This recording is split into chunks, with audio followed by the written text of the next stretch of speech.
To go to Congressman Ron Paul last night in his victory address. Okay, he came in second, but it was like one, talking about it being time to bring the troops home. This is the clip. We've had enough of sending our kids and our money around the world to be the policemen of the world. It's the time to bring them home.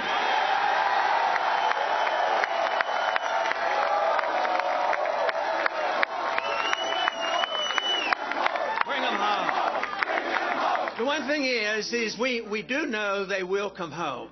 My goal and our goal has always been to bring them home in a deliberate fashion to avoid major economic crisis by destroying our economy by spending so much overseas. In the last 10 years, the wars that have been going on added $4 trillion of debt.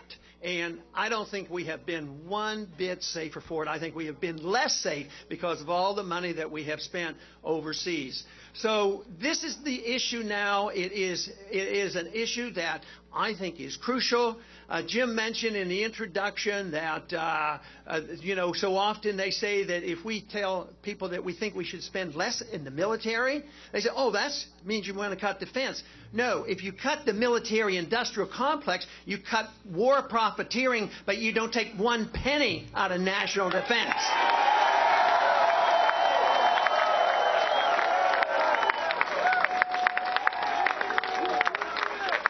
And besides, we're flat out broke.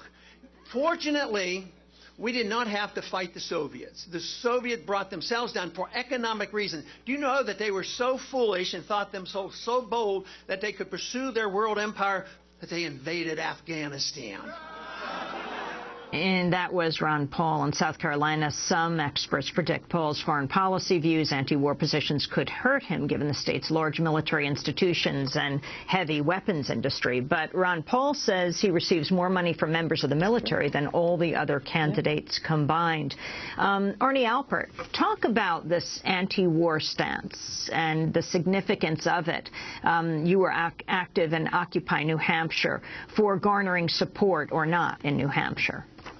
I think within the Occupy movement, there's a great diversity of views, but one of the places where people agree is about bringing the troops home and ending this, excessive military spending and the sort of an imperialist infrastructure for the United States military. I think that's a very popular move within the Occupy movement, which did include Ron Paul supporters, libertarians, and free staters, as well as people really pretty much across the political spectrum. Well, I think the Ron Paul story is a story that also applies to what happened in Iowa, and that is that he has a real cachet with young people and young students. And what you found out in Iowa and what you really see in New Hampshire is the students haven't come back yet. How convenient for the other Republicans, because if you had seen a strong student involvement in Iowa and a strong student involvement in New Hampshire because they were actually on campus, you might have seen even higher numbers for Ron Paul. I think that's important. But the wonderful story about Ron Paul was his statement last night in Winning. You did not include that clip. What you need to know is that the very conservative paper called The Union Leader made a decision in late November, early December to endorse Newt Gingrich. And all of us kind of checked our pulse and said, what the H are they doing? And last night, Ron Paul said, and I want to thank the Union Leader for not endorsing me. And Arnie Alpert was just saying, what a wonderful kiss on the cheek for the Union Leader, because it once again shows that this very powerful conservative tool is not effective in driving anyone to vote for their candidate of choice. So we were very, very pleased with Ron Paul's comment, and also the clear success strategy of showing that the Union Leader editorial page has no meaning even in a Republican primary. I was telling a reporter the other day that you need to know that Barack Obama's favorite color is taupe. And if you look at Mitt Romney and you want to describe him, what color comes to mind? Taupe. So I think part of the problem is that we were looking for hope and change. We were looking for someone that was willing to take the fight to the mat. And I think even Democrats who were so excited in New Hampshire, yes, they voted for Hillary Clinton. No, they didn't give it to Barack Obama. But there was such passion for change. And I think people are just sitting back and watching. And it's not about that there's an impediment to voting. The question is, what are you voting for? neither Obama nor any of the major Republican candidates are addressing those issues in particular. I think Ron Paul is probably the only one that's addressing those issues in any way, shape, or form. A good example of that would be the fact that we've had 1 million foreclosures a year for the last 4 years. And as it stands now, if you were just to listen to Obama or Romney or the other major candidates, you wouldn't get a sense that that kind of pain existed at all. And I think that's why Ron Paul's turnout, that's why his numbers are so significant, because he's attracting people who are feeling disenfranchised, and he's attracting people from both the right and the left. Well, how much do you think his anti-war stance, Ron Paul's, played into the votes that he got?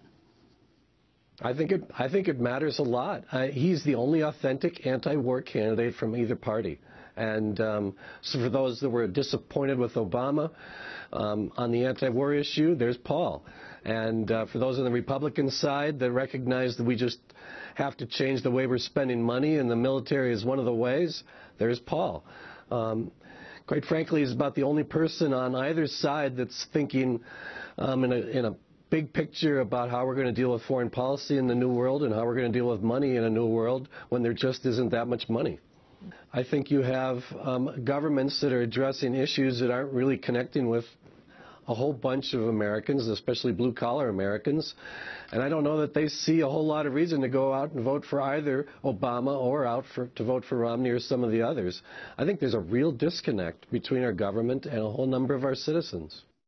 In studying monetary history from the beginning of our country and even throughout all of history, monetary policy on periodic occasions will become the dominant issue.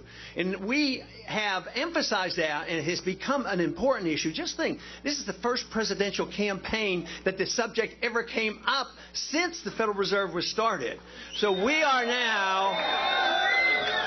Because of what is happening, it will remain a dominant issue. There's no way they're going to put it to bed because they have destroyed our money. It's worldwide. There's a financial crisis going on, and it's only sound money and personal liberty that can solve the crisis that we have today.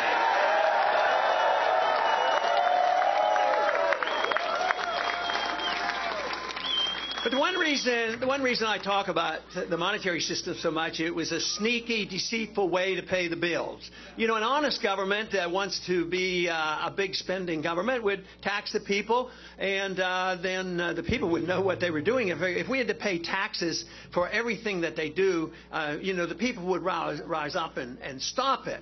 So then they started borrowing money a lot, and then people didn't notice that quite as much because they passed that on.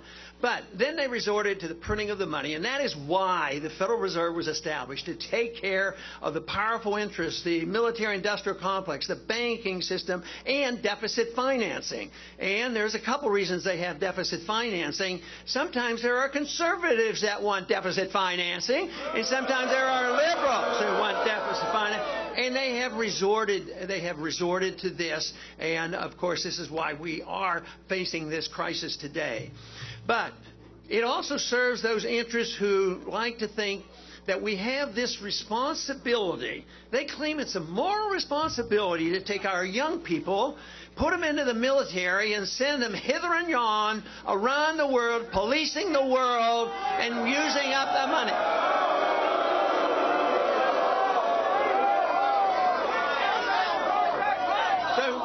So just as we have been able to bring to the forefront that most important issue of funny money, fiat money, the paper money system, the Federal Reserve, we have brought to the forefront. Others have tokenly talked about it. They get in office and they do nothing about it.